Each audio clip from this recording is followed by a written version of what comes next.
They thought they could drag him out of his own home with badges they bought online. But when you try that with someone who's trained to spot fear, bluffing becomes dangerous. The sound came sharp and deliberate. 3 hard knocks against a wooden door. Not the friendly tap of a neighbor dropping off cookies, not the lazy rap of a delivery guy. This was a demand. Inside his home in Round Rock, Texas, Derek Lawson had just set down his coffee mug. He paused, listening. At 38, Derek wasn't the type to panic over a knock. Years of military service had trained him to recognize intent in the smallest detail.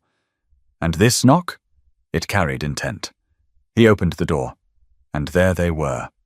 A woman in a neatly pressed navy suit, clutching a thick folder to her chest like it was a weapon. 2 men flanked her, one on each side. They wore polo shirts with cheap metal badges clipped to their belts. Badges that might fool a child, maybe, but not Derek. "Mr. Lawson," the woman began, her tone dripping with authority. "We're here on behalf of the Homeowners Association. You've failed to pay your HOA fees. As of today, we're prepared to take action." Her name was Linda Cartwright, president of the HOA. Neighbors had whispered about her. Sharp-tongued, relentless, and determined to run the community like a private kingdom. Derek had dealt with her emails, the letters, the so-called warnings. But this was something else entirely. "Take action?" Derek asked calmly, his eyes scanning the men beside her. Both stood stiff, trying to project the posture of real officers. One was tall, with a buzz cut that looked more backyard DIY than military. The other had a gut that pressed against his belt, his eyes darting around like he didn't quite believe the role he was playing. "Yes," Linda pressed on, opening her folder with a theatrical flip. "You're delinquent on your dues. These officers have the authority to detain you until this matter is resolved." Derek almost laughed. Almost. Instead, he let a slow breath leave his lungs. He'd seen real authority. He'd stood in rooms where men didn't need fake badges to command respect. These 2? They were performers in a play they didn't know the lines to. "Ma'am," Derek said evenly, "those aren't officers. And you know as well as I do that I've paid every cent owed. I've got the receipts to prove it." The taller man stepped forward, puffing his chest. "Sir, we need you to comply."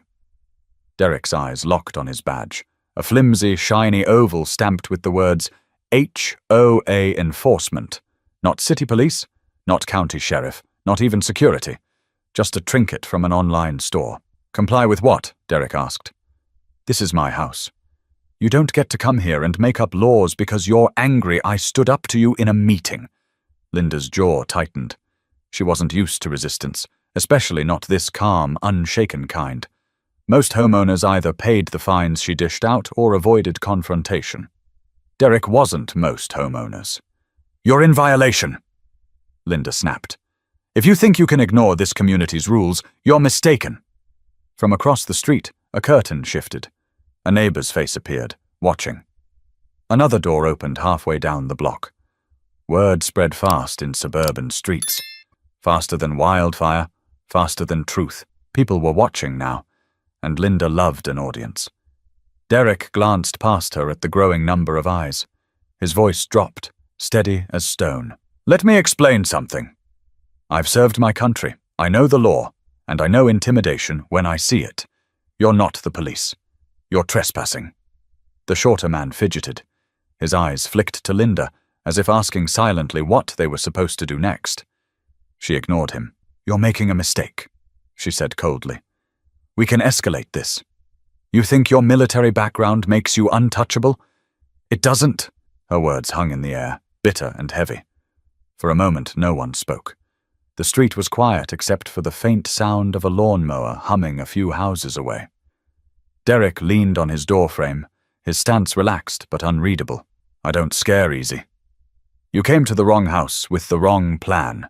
The taller fake officer took another step forward, close enough now that Derek could smell his aftershave. Too sweet, like something sprayed to cover nerves. His hand hovered near his belt as though a weapon might be there. But Derek saw clearly. No firearm, no baton, just Linda's eyes darted to the cameras. She straightened, shifting her tone as if suddenly aware this moment could live online forever. "We'll handle this at the meeting," she said through clenched teeth, motioning for her men to step back. The taller one hesitated, but finally obeyed. The shorter one looked relieved, muttering something under his breath. Derek said nothing more. He simply closed the door, slow and deliberate, leaving Linda standing on his porch with her failed performance. But this wasn't the end. It was just the opening move of something bigger. Because when pride and power collide, the fight rarely ends at the doorstep. The meeting was set for Tuesday night at the community clubhouse, a squat beige building with fluorescent lights that always flickered overhead like they were half asleep. Derek hadn't planned on attending at first. He didn't like drama, and he figured Linda's theatrics would collapse under the weight of their own nonsense. But when 3 neighbors stopped him during his evening jog to ask if he was really about to be arrested by the HOA, he realized the story had already grown legs. If he didn't show up, the lie would become truth. So, Tuesday came, and Derek walked into that room knowing exactly what he was walking into. Rows of folding chairs were already filled. Retired couples, young parents, a handful of college kids who rented nearby, they were all here, whispering, watching. At the head of the room sat Linda Cartwright, her folder of papers stacked neatly in front of her like a shield. To her right and left sat the 2 men from Derek's doorstep, now dressed in button-down shirts, as if a costume change could hide what they'd tried to pull off days earlier. The murmurs in the room died as Derek entered. Some neighbors gave him sympathetic nods, others stared with wide-eyed curiosity, waiting for fireworks. He took a seat near the front, arms crossed loosely, face unreadable. Linda stood. "Thank you all for coming," she began, her voice carrying a rehearsed authority. "As president of the Homeowners Association, I take the financial integrity of our community very seriously. Unfortunately, we have a member who has repeatedly failed to meet his obligations." She paused, letting the words hang. Heads turned toward Derek. Linda opened her folder and pulled out a sheet of paper. "Mr. Lawson owes $3,470 in unpaid fees. Despite multiple notices, he has refused to cooperate. Last week, we were forced to take preliminary action." A murmur rippled across the room. Derek didn't move. He let her play her hand. "Now," she continued, "this kind of delinquency doesn't just hurt the HOA. It hurts all of you. It means fewer funds for landscaping, fewer resources for maintenance, and ultimately a decline in property value. That's why we must act firmly." She placed the paper down with a flourish and turned her gaze directly on him. "Mr. Lawson, do you have anything to say for yourself?" Derek leaned back in his chair. His voice was calm, steady, cutting through the charged silence. "I've got plenty to say. First, let's correct something. I don't owe a dime. Every fee, every payment has been made on time, and I've got receipts to prove it." He reached into his jacket and pulled out a folder of his own. He flipped it open and laid out several sheets on the table in front of him. Bank statements, scanned checks, email confirmations. He pushed them toward the HOA board for everyone to see. "Second," he continued, "those so-called officers you dragged to my house weren't enforcing anything. They were trespassing. And I don't take kindly to people pretending to be law enforcement in front of my home." The taller man shifted uncomfortably in his seat, but Linda raised her chin. "Those documents could be fabricated. Anyone with a computer can make fake receipts." That drew a laugh from a neighbor in the back row. Derek turned toward her. "Funny thing is, banks don't fake cleared checks. Neither do HOA email servers. Anyone here want to take a look?" He held up one of the statements. A few neighbors leaned forward, curiosity winning over silence. Linda's face tightened. "We're not here to debate with theatrics, Mr. Lawson." "This is about rules, and you're in violation." Derek stood slowly, not with aggression, but with a presence that filled the room.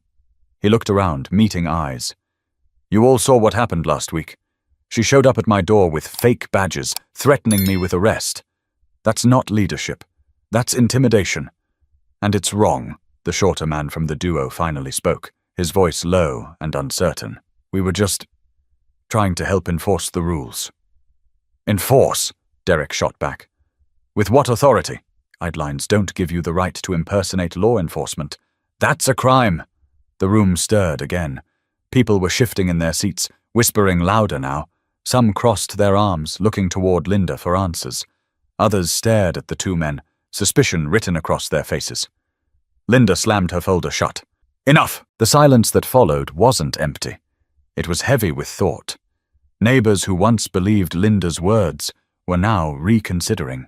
Derek's calmness wasn't the behavior of a man guilty of anything. It was the steadiness of someone who knew he was right. Linda shifted in her chair, but she didn't back down. She couldn't. Not with her pride on the line. "This isn't over," she said through clenched teeth. "If you think you can embarrass me in front of this community, you'll regret it." Derek gathered his papers, slid them back into his folder, and met her gaze evenly. "What I regret," he said, "is that this community put its trust in someone more concerned with control than truth." Neighbors began to talk among themselves, louder now, phones lighting up as pictures of Derek's documents were passed around. For the first time, Linda no longer controlled the narrative. But pride doesn't fade in one night, and Derek knew Linda wasn't done. Because when someone builds their power on fear, they'll fight twice as hard to keep it from crumbling. By Wednesday morning, whispers had turned into conversations, and conversations into rumors. The whole block was talking about the officers Linda Cartwright had dragged to Derek Lawson's doorstep. Some neighbors swore they were legit. Others laughed about how their badges looked like toys from a dollar store. Derek didn't have to argue anymore. The community was doing it for him. But Derek knew something others didn't. Men like that don't just disappear when their bluff is called. That afternoon, as he was sweeping his front porch, a voice called out from the sidewalk. "Lawson!" It was the taller of the two fake officers. Up close without the badge, he looked even less convincing. Broad shoulders, yes, but his posture sagged like a man unaccustomed to discipline. His name, Derek later learned, was Rick Donnelly. Behind him trailed the shorter man, Paul Henson, who looked like he'd rather be anywhere else. Paul's nervous eyes flicked between the street and Derek, as though he was already regretting stepping foot there. Derek rested the broom against the railing and crossed his arms. "Back again? Didn't get enough embarrassment at the meeting?" Rick smirked, though it looked forced. "You think this is funny? Linda asked us to handle situations like yours. We don't back down just because you waved some papers around." Paul cleared his throat. "Rick, maybe we should—" Rick cut him off with a sharp look. "We're not going anywhere." Derek stepped down from his porch, his boots crunching against the gravel path. He kept his tone even, never raising his voice. "Let me ask you something, Rick. Who do you work for?" Rick's smirk faltered. We represent the HOA." "No." Derek pressed, his eyes narrowing. "I didn't ask who called you. I asked who you work for. Who signs your paycheck? Which department are you sworn into? Because unless it's the city of Round Rock or Williamson County, you're standing on shaky ground." Paul shifted uncomfortably, his hands stuffed deep into his pockets. "Look, we're just volunteers. Linda said the HOA needed stronger enforcement, so she asked us to step in." Derek let out a short, humorless laugh. "Volunteers? With badges you ordered online. Do you realize impersonating an officer is a felony? That alone could land you in jail." Rick bristled, trying to reclaim control. "We never said we were police." "You didn't have to." Derek shot back. "Badges, threats, saying you had authority to detain me. That's more than enough." And I guarantee the DA's office would see it the same way. The air grew tense, thick with the weight of truth. Rick's jaw worked, chewing on words he couldn't quite spit out. Paul took a cautious step back, as if distance might save him from the mess. Neighbors across the street had noticed. A woman walking her dog slowed to a stop, listening. Another neighbor lifted his phone, recording again. The spectacle had returned, only this time Rick and Paul stood exposed under the daylight of accountability. "You two need to hear me clearly," Derek said, his voice low but carrying. "You show up on my property again, pretending you've got authority, and I won't just show you receipts. I'll call Round Rock PD, and you'll explain those badges to people who actually carry real ones." Paul's face drained of color. "Rick, let's just go." But Rick wasn't ready to back down. Pride had him in a chokehold. You think you're some kind of hero because you served overseas? This is a neighborhood. You don't run it. Derek stepped closer, closing the gap until Rick was forced to tilt his head up slightly. His voice dropped to a near whisper, but every syllable was carved sharp. I don't need to run it. I just won't be bullied in it. Remember that. The silence stretched long enough for the sound of cicadas in the trees to cut through. Rick finally broke eye contact, muttering, "This isn't over," before turning on his heel. Paul followed quickly, relief etched on his face. As the two disappeared down the street, Derek knew this confrontation wasn't about HOA dues anymore. It was about control, about pride, about one woman's determination to make him bend, and the lengths she was willing to go. Inside his home, Derek pulled out his phone and began typing a message. Not to Linda, not to the HOA board, but to a friend he still had in local law enforcement. Because when someone plays dress-up with power, the real law eventually has to be brought in. But Linda wasn't the type to wait quietly, and Derek was about to find out just how far she was willing to push her false authority. By Thursday morning, the whole street was buzzing about what had gone down. People didn't even try to hide their curiosity anymore. Conversations spilled out at mailbox, on driveways, even in the grocery store down the road. Derek couldn't buy a gallon of milk without someone asking, "So what's really going on with the HOA?" The problem was, stories had already taken on a life of their own. Some swore Derek owed thousands and was trying to dodge responsibility. Others claimed Linda Cartwright had gone too far, turning the HOA into her personal police force. Truth was hanging somewhere in between, and everyone wanted to grab hold of it. Late that afternoon, Derek stepped outside to water the patch of grass near his walkway. Across the street, his neighbor Carla Jimenez, a schoolteacher with a reputation for being blunt, called out, "Hey Lawson, you really got arrested by the HOA last week?" Derek shook his head, the hose still running in his hand. "Arrested?" "Number." They tried. Big difference, Carla squinted, shielding her eyes from the sun. "So those guys weren't cops?" "Not even close," Derek said. "Couple of neighbors who let Linda play dress-up with authority." Carla muttered something under her breath before replying, "Figures. That woman's been itching for a fight since she got elected. Half the time she acts like she's running a military base, not a neighborhood." Before Derek could answer, another voice chimed in. Harold Benton, a retiree who'd lived there 20 years, leaned on his cane from the edge of his driveway. "I heard she's saying you threatened those men." "That's true." Derek looked directly at him. "I told them to leave my property. That's it. If anyone felt threatened, it was because they knew they were pretending to be something they weren't." Harold grunted, unimpressed but listening. "People don't like conflict. They'll believe whatever version sounds simplest." Derek turned off the hose, coiling it back onto the reel. "That's the problem, Harold. Simple doesn't mean true." By evening, things escalated again. Derek was making dinner when his phone buzzed with a notification. A neighbor had tagged him in a post on the local community Facebook group. The post had a grainy picture of him standing on his porch with Rick and Paul in front of him. The caption read, "Homeowner refuses to pay dues, threatens HOA officers. Dangerous man in our neighborhood?" Derek scrolled through the comments. Some neighbors defended him, saying they'd seen Linda exaggerate before. Others demanded he be fined or even removed from the community. One person suggested calling the local news station. He set the phone down, exhaling slowly. This wasn't just about Linda anymore. It was about how quickly a story could spiral out of control once people added their own spin. Later that night, his doorbell rang again. This time it was Mark Sheffield, a younger dad who lived 2 houses down. He looked nervous, shifting his weight from foot to foot. "Hey, man," Mark began. "Listen, I just wanted to check in. My wife saw the post online and now she's worried. People are saying you might—" "You know, snap?" Derek raised an eyebrow. "Snap? Over HOA fees?" Mark held up his hands. I know. It's ridiculous. But you know how people are. They see Special Forces veteran and start picturing action movies. They don't get that you're just normal." Derek gave a small chuckle, though his eyes stayed serious. "Normal enough to mow my own lawn and pay my bills." "That's about it," Mark nodded. "Look, I don't buy what Linda's saying, but some folks do. And she's not slowing down. Yeah, Derek said, leaning against the doorframe. I figured as much. Appreciate you coming by. As Mark left, Derek felt the weight of the situation settle in deeper.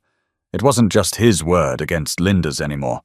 It was his reputation against her narrative, and reputations could crumble fast when lies spread quicker than truth. The next morning, he noticed something new. Neighbors openly recording him as he left for work. Phones pointed from across the street. A woman he barely knew whispered loudly to another. That's him. That's the one who threatened the HOA. Derek kept walking, his shoulders squared. He'd faced worse pressure in combat zones than in cul-de-sacs, but here, the battlefield wasn't land or weapons. It was perception. And perception had already started tilting against him. Still, Derek wasn't the type to hide. He went about his day, trimming hedges, talking to the mailman, waving at kids playing basketball nearby. He wanted people to see him for what he really was, a neighbor, not a threat. But he knew one thing clearly. If Linda was bold enough to send fake officers to his door, she was bold enough to pull something bigger at the next opportunity. And she wouldn't care how many neighbors she dragged into the fire with her.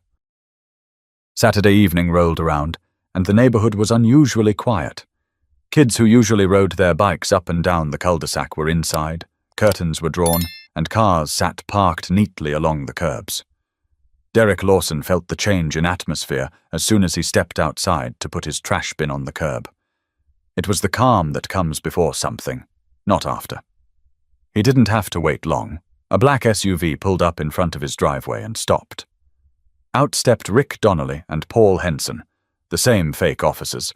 Only this time, they wore tactical vests over plain shirts, as if doubling down on their performance. Behind them came Linda Cartwright, strutting like she'd just won an election. She carried her ever-present folder, lips pressed into a thin line of authority. "Mr. Lawson," Linda called out, her voice pitched higher than usual, loud enough for the neighbors to hear from their windows. "We gave you chances." "Tonight, we're here to resolve this once and for all." Derek straightened, one hand on the trash bin, the other resting loosely at his side. His voice was calm. "You're back again. You really want to play this game in front of the whole block?" Rick puffed out his chest. "This isn't a game. You're in violation. If you don't cooperate, we'll have to detain you."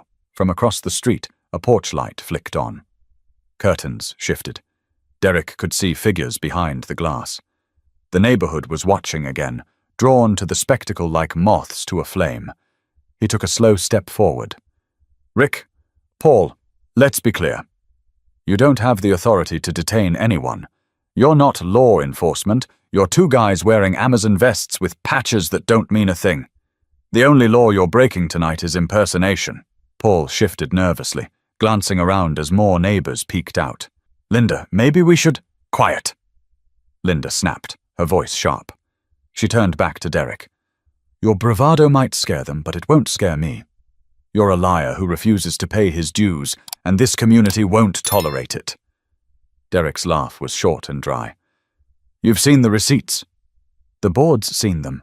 You're the only one pretending otherwise." "Why? Because you don't like being challenged?" The words landed.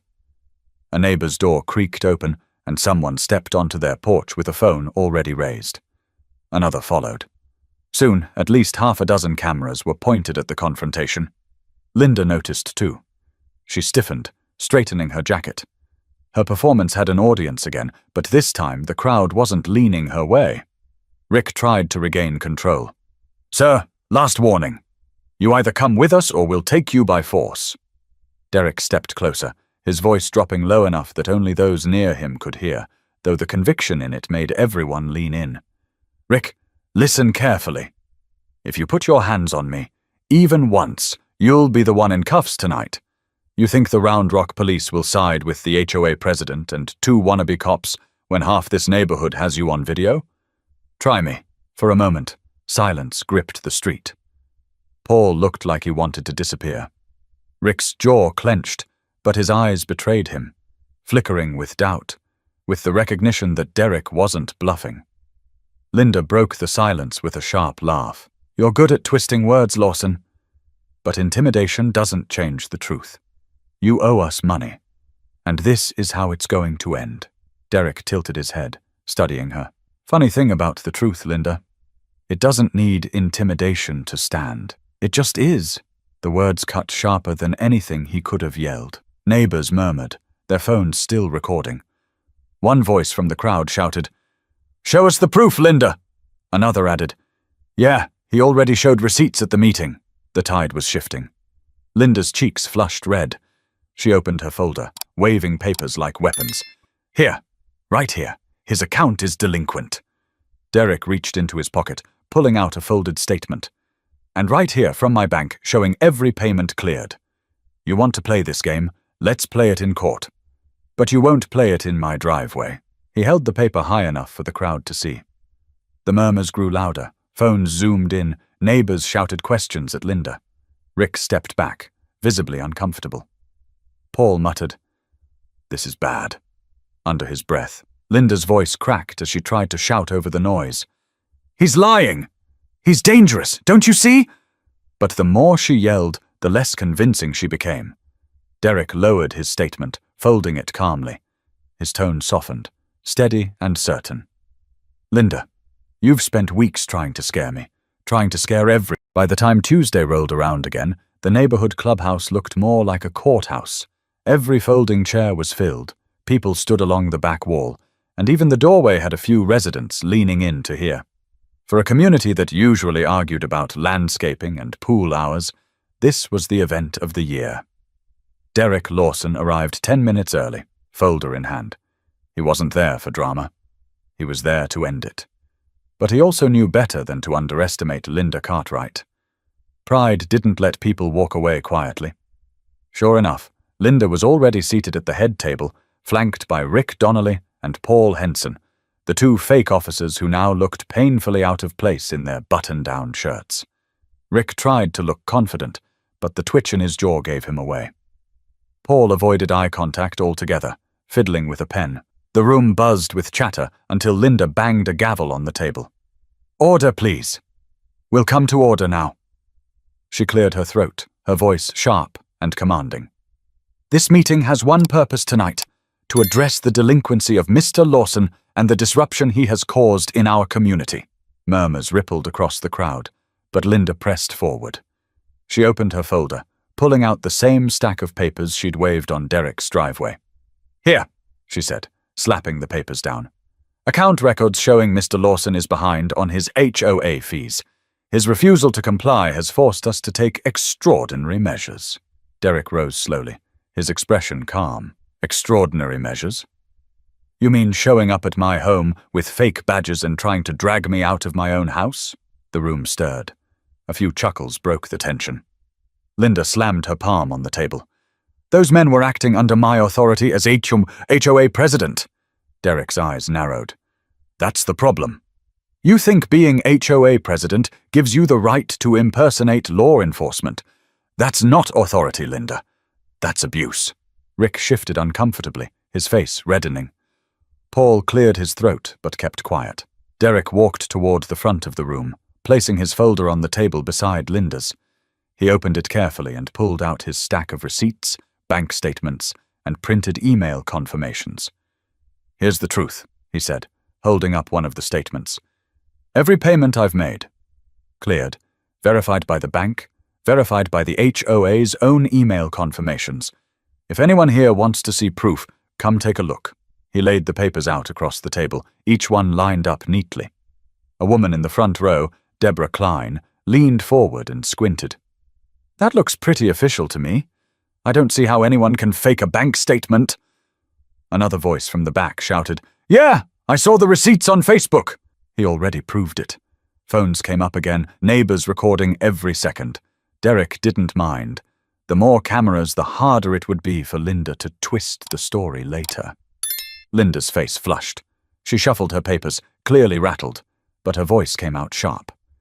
"You think waving some paper around proves anything? Anyone can Photoshop a check?" Derek leaned closer, his tone low but firm. "So you're saying the bank is lying? That their records are fake? You sure you want that on video, Linda?" The murmurs swelled. People began turning on her, whispering, shaking their heads. Even those who hadn't trusted Derek before were starting to see cracks in Linda's story. Rick finally spoke, his voice uncertain. Maybe we should just double-check the records, Linda. Her eyes snapped toward him, icy and furious. Stay out of this. Paul looked down at his hands, muttering something too quiet to hear. Derek straightened, his voice carrying across the room. Neighbors, this isn't about fees. This is about control. Linda Cartwright has been using fear to run this community. She sent 2 men with fake badges to my house. She tried to humiliate me in front of you. And when the truth stared her in the face, she called it a lie. Silence followed, heavy and undeniable. Then Carla Jimenez, the blunt schoolteacher, stood from her seat. I've lived here 12 years. I've seen plenty of HOA presidents come and go. But I've never seen one abuse their power like this. Derek's right. This isn't about fees. It's about you. Linda, applause broke out. Small at first, then louder, until half the room was clapping. Linda banged her gavel again, shouting, Order! Sit down! This is outrageous! But the momentum had shifted. Neighbors were no longer whispering in fear. They were speaking up, emboldened by Derek's calm defiance and the pile of evidence in plain sight. Derek didn't smile, didn't gloat. He simply gathered his papers, stacking them neatly back into his folder. I'll let the truth speak for... Derek turned and walked back to his seat, his footsteps steady against the tile floor. The murmurs followed him, but this time they weren't against him. They were for him. Still, he knew better than to think the battle was won. Pride doesn't crumble in a single night. And if Linda had already stooped to fake officers, who knew what card she'd try to play next? The following morning, Derek Lawson's phone buzzed with a text from Officer Charles Redden, a friend he'd served with years ago, who now worked with the Williamson County Sheriff's Office. The message was short and to the point. We need to talk about your HOA situation. Call me Derek, dialed immediately. Charles picked up on the first ring. You weren't kidding about fake officers? Charles said. Those guys, Donnelly and Henson? We ran their names. Neither has any law enforcement history, no licenses, nothing. One's a warehouse worker, the other drives part-time for a delivery company. Derek wasn't surprised, but hearing it confirmed by law enforcement still carried weight. So they've been parading around with badges and tactical vests, threatening people? Pretty much, Charles said. We've had a few calls about them already. Not just from you. Turns out Linda's been using them to patrol the neighborhood, intimidating people over things like trash cans being left out too long or grass being too high. Technically, that's impersonation. Technically? Derek asked. Charles sighed. We're building a case. But I'll tell you this. If they show up again, call us right away. We'll handle it. When Derek hung up, he sat back in his chair, shaking his head. So it wasn't just him. Linda had turned the HOA into her own little fiefdom, and Rick and Paul were her foot soldiers. Later that afternoon, as Derek walked to his mailbox, he spotted a small group of neighbors gathered near the corner lot. They were huddled in close, voices low, but their eyes flicked toward him as he approached. Carla Jimenez stepped forward. Lawson, you hear the news? What news? Derek asked. Carla's eyes lit up with the kind of energy that comes when gossip collides with truth. Those so-called officers of Linda's? They've been exposed. Someone posted their names and workplaces online last night. Turns out one stocks shelves at Home Depot. The other's been delivering groceries. People are furious, Harold Benton, the retiree with the cane, chimed in. I knew something smelled fishy. Nobody believed Linda's story for long, not after the way they carried themselves. Real cops don't shuffle their feet like that. A ripple of laughter broke the tension. Even Derek allowed himself a smile. But here's the thing, Carla said, her tone dropping. Linda isn't backing down. She's calling it a smear campaign, saying you're behind it. Claims you're trying to ruin her reputation. Derek shook his head. I don't need to ruin her reputation. She's doing a fine job of that on her own. Before the conversation could continue, Rick and Paul themselves came walking down the street. No vests this time, no badges, just regular clothes and 2 men who suddenly looked far less threatening. The group of neighbors turned toward them. Carla crossed her arms. Well, look who finally crawled out. Rick's face was flushed, though whether from embarrassment or anger, Derek couldn't tell. Paul looked miserable, his eyes downcast. Rick tried to salvage some dignity. We were just helping. Linda asked us to step in, and we did. We never claimed to be cops. Harold barked a laugh. You sure fooled me with those tin badges. What did you order them from? A cereal box? More laughter rippled through the group. Rick's jaw tightened. You don't understand. People weren't following rules. Linda needed someone to step up. So we did. Derek stepped forward, his voice calm but sharp. You didn't step up, Rick. You dressed up. You played a part you had no right to play. And you threatened people in their own homes. That's not helping. That's harassment. Paul finally spoke, his voice quiet but clear. He's right. We shouldn't have gone that far. I told Linda it was a bad idea, but... He trailed off, shoulders sagging. Rick glared at him. Don't throw me under the bus. Paul shook his head. I'm done with this. Done with Linda. Done with pretending. I'm not catching charges for an HOA squabble.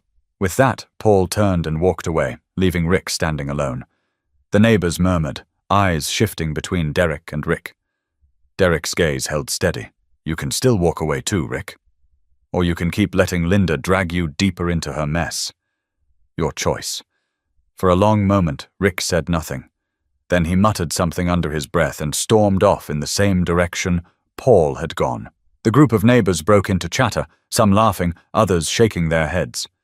Carla turned to Derek. Looks like your receipts weren't the only truth. By the end of the week, Linda Cartwright's reputation was cracking, but she wasn't retreating. If anything, she was doubling down. Flyers appeared on doorsteps, typed in bold font with phrases like, "Protect our neighborhood from fraud," and "Lawson's lies are hurting us all." Derek found one stuffed into his mailbox. He stood there on the curb, reading the claims. According to Linda, he hadn't just refused to pay his fees. He'd allegedly threatened her safety, manipulated neighbors with fake documents, and was attempting to undermine the authority of the HOA for personal gain. It would have been laughable if it weren't so dangerous. Lies travel fast, and Derek knew once words like dangerous started circulating, it could spiral in ways that left real scars. That evening, as the sun dipped low, Derek stepped outside and found Carla Jimenez waiting on his porch with folded arms. You see this garbage? She asked, waving one of the flyers. Yeah, Derek said, his voice calm but tired. She's not even trying to hide the smear campaign anymore. Carla shook her head. Half the block is rolling their eyes at it. But don't kid yourself. Some people are eating it up. They've been afraid of Linda for years, and fear makes people cling to whoever's loudest. Before Derek could respond, another neighbor approached. It was Jonathan Keene, a father of 3 who'd lived there a decade. He looked uncomfortable, clutching the flyer in his hand. Lawson, Jonathan said, shifting his weight. Look, I'm not saying I believe her, but this stuff makes people uneasy. My wife doesn't even want the kids playing outside right now. Derek studied him. Because of me? Jonathan hesitated, then sighed. She sees Special Forces veteran and hears words like dangerous. People jump to conclusions. Carla scoffed. Dangerous? The man waters his lawn and waves at kids on bikes. The only dangerous person around here is the woman spreading lies. Jonathan raised his hands. I'm just telling you how some folks are seeing it. You should know what you're up against. Derek nodded slowly. I appreciate the honesty. As Jonathan walked off, Carla muttered, Cowards. They'd rather whisper than stand up to her face. Derek didn't reply. He knew Carla was right, but he also knew this was bigger than cowardice. Linda was sowing division, and division was harder to fight than a couple of fake officers on a porch. Later that night, Derek sat at his kitchen table, spreading out Linda's flyer beside his bank statements. He highlighted her claims line by line, matching each one with evidence that proved her wrong. It wasn't just about defending himself anymore. It was about cutting off her lies before they spread too far. A knock interrupted his thoughts. Not sharp this time, hesitant. When he opened the door, Paul Henson stood there, shoulders hunched, hands shoved into his jacket pockets. Paul, Derek said cautiously. You've got some nerve showing up here, Paul nodded. I know. I had to talk to you. Derek didn't move aside. Talk then. Paul's voice dropped. I'm sorry. I didn't know Linda was going to take it this far. I thought we were just helping with HOA stuff. I didn't sign up to harass people, and now she's trying to drag me into court, saying I was working under her orders. I can't afford that. Derek studied him, his expression unreadable. Why come to me? Because people trust you, Paul said. Even the ones who are scared. They see how you don't back down. I don't have that in me. I need you to know, if this goes to the cops, I'll tell them the truth. About the badges, the threats, all of it. For the first time, Derek saw not a fraud, but a man caught in something bigger than himself. He gave a slow nod. If you're serious, Paul, then you need to be ready. Linda won't go easy on anyone who breaks ranks. Paul swallowed hard. I know, but I can't keep covering for her. With that, he turned and walked away, leaving Derek with more questions than answers. The next morning, the neighborhood was tense again. More flyers appeared, this time taped to mailboxes. Someone had spray-painted the word liar across Derek's garage door overnight. He stood staring at the red paint, jaw tight, when a police cruiser rolled slowly down the street. The officer inside gave him a nod, but didn't stop. Someone had called them, no doubt. Carla appeared at his side, shaking her head. She's trying to break you. She thinks if she makes you the villain long enough, people will believe it. Derek exhaled, long and slow. Then it's time to make sure people see who the real villain is. Because Derek knew one thing with certainty. That by the time Sunday arrived, the neighborhood no longer felt like a community. It felt like two camps divided by a thin line running straight through Derek Lawson's street. On one side were those who believed his receipts, his calm explanations, his refusal to be intimidated. On the other were those clinging to Linda Cartwright's flyers, convinced that Derek was some sort of threat hiding in plain sight. That afternoon, Derek decided it was time to stop playing defense. He dialed the number Officer Charles Redden had given him earlier in the week and explained everything: the flyers, the spray paint on his garage, the ongoing harassment. By the time he finished, Charles's tone had sharpened. All right, Charles said. This is more than HOA drama now. This is harassment and vandalism. I'll file a report and send someone to take photos. You need a paper trail. Once it's on record, we can start pressing charges if it escalates. Thanks, Derek replied, because it will escalate. You know her type. That evening, 2 deputies arrived in marked cruisers. Neighbors peeked from their windows as uniformed officers photographed Derek's garage and wrote down his statement. The sight of real law enforcement in the neighborhood changed everything. People whispered on porches, kids pressed their faces to glass. Linda, of course, appeared almost instantly. She marched down the street in a crisp blazer, her folder clutched in her arms, fury written across her face. "This is unnecessary!" she barked, her voice sharp enough to slice through the murmurs. "This man is wasting county resources. He's the criminal here." One deputy, a young officer with steady eyes, turned toward her. "Ma'am, do you live here?" "I'm the HOA president," Linda snapped. "That makes me responsible for everything that happens in this community." The deputy's expression didn't change. "Then you should know impersonating an officer is a felony. We've received multiple statements that you encouraged 2 men to pose as law enforcement. Is that correct?" The color drained from Linda's face, but she recovered quickly, her voice rising in protest. "They weren't impersonating. They were volunteers. Volunteers don't carry badges or claim authority to detain people," the deputy said flatly. "We'll be including that in our report." Neighbors began to gather, forming a semicircle at a distance, phones raised. For weeks they had seen whispers and flyers, but now the scene was undeniable, the law itself standing in their cul-de-sac. Linda tried to rally, holding her folder higher. "You don't understand. He hasn't paid his fees. He's in violation. He's dangerous." Derek didn't move from where he stood, arms relaxed at his sides. His voice was calm, almost conversational. "Dangerous enough to keep receipts? Dangerous enough to invite the police instead of hide from them?" The deputy looked between them. "We'll take it from here. Both of you will get copies of the report." As the officers wrapped up, one neighbor finally spoke out loud enough for everyone to hear. It was Deborah Klein, her voice ringing steady. "We've had enough of this, Linda. Enough lies, enough fear. He's shown proof. You've shown theatrics. And now the cops are here because of you." The murmurs swelled. More voices rose, some in agreement, others shouting questions at Linda. For the first time, she looked cornered. When the deputies left, the crowd lingered, restless. Derek turned toward his garage, running a hand over the dried spray paint. He felt tired, but not beaten. The tide was shifting, and Linda knew it. Later that night, a message popped up on the community Facebook group. Posted anonymously, it contained screenshots of an email chain between Linda and Rick Donnelly. In it, Linda explicitly instructed Rick to act like law enforcement when approaching Derek, even suggesting phrases to use like, "You'll be detained if you don't comply." The screenshots spread fast. Dozens of neighbors commented within minutes.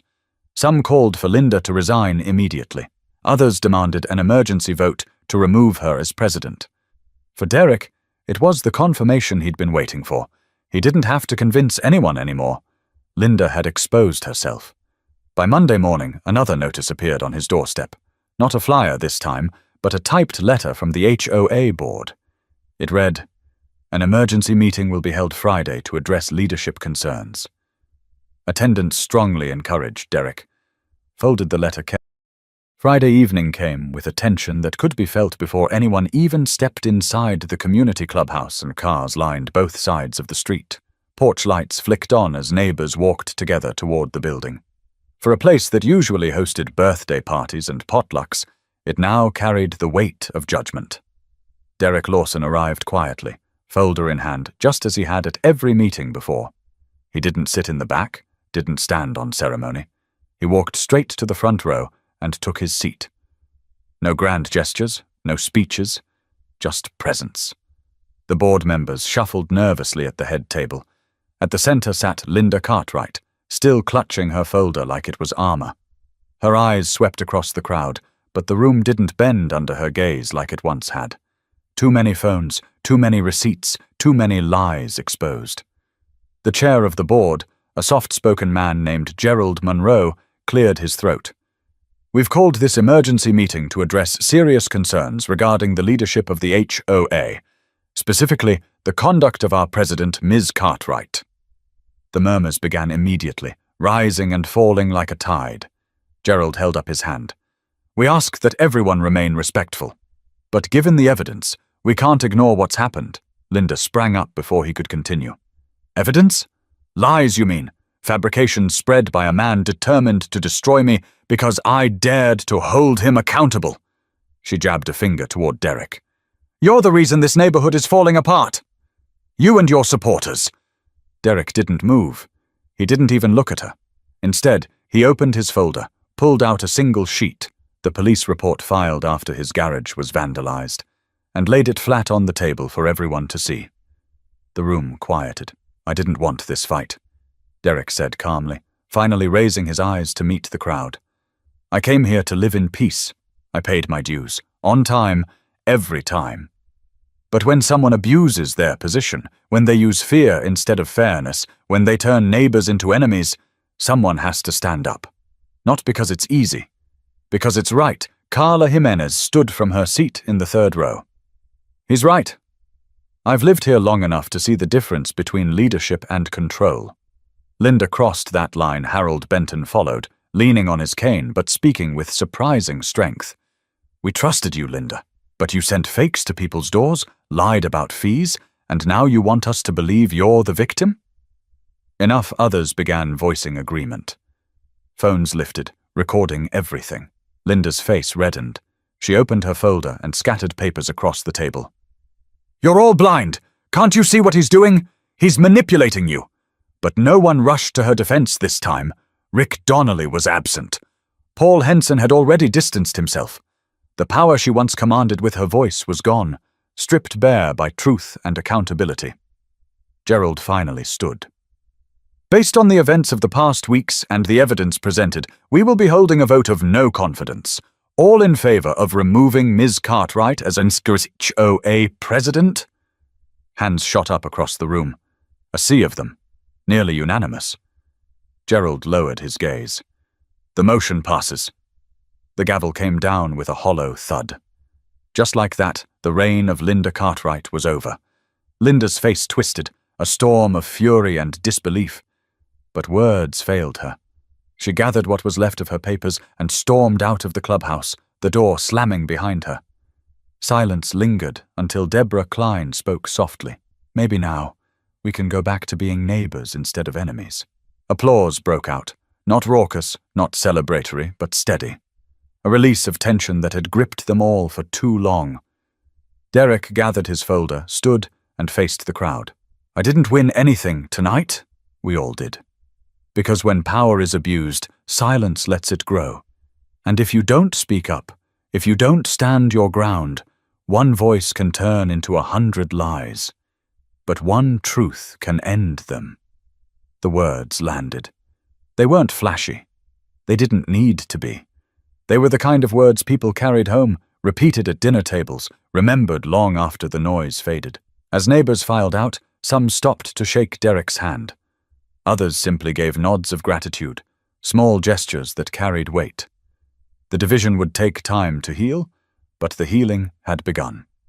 Later that night, Derek sat on his porch with a cup of coffee, watching the street return to normal. Children's bikes lay on lawns again, porch lights glowed warm, and the air carried a quiet that wasn't heavy this time. It was earned. He thought about the lesson buried in the chaos. Authority is not power, and control is not respect. Respect comes from truth, from fairness, from standing when it's easier to sit.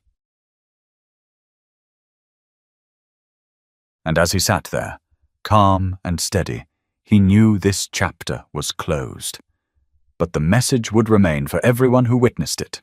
Because when someone abuses their power, it only takes one person to say enough for the entire story to change. If you believe stories like this remind us how important it is to stand against intimidation and abuse of power, don't forget to subscribe. There are more stories ahead, and everyone carries a lesson worth